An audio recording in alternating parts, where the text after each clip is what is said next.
We're going to get to all those stories in just a moment. But first, a bizarre scene just outside of Uptown after officials say a cement truck partially fell through the top of a parking deck. And now engineers, they're called to the scene to assess all that damage.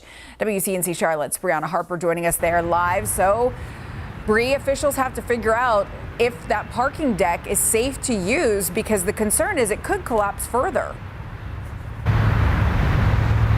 Yeah, that is certainly one of the biggest concerns. And right now, engineers are out here trying to determine that safety. If you take a look behind me, this is the parking deck in question. I'm going to step out so you can get a better look.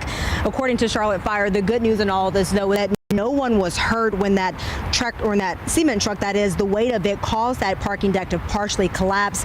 But we're told they still want to exercise some amount of caution because they don't want the situation to worsen. And this all happened at a parking deck along the 500 block of Morehead Street.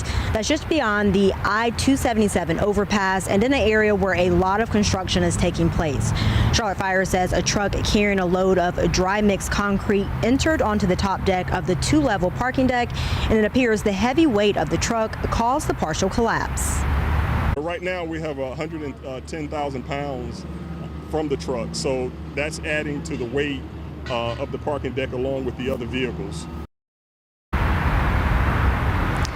And we're told at the time that cement truck was not moving, so the driver was able to get out and get to safety. We're also told the bottom level of that parking deck had no cars at the time. And if you take a look now, you can see the top deck pretty much already cleared. But again, they still want to keep people off of it as they continue to determine the safety. Reporting live, Brianna Harper, WCNC, Charlotte. Gosh, so lucky that there were no cars below it. Brianna, thanks so much.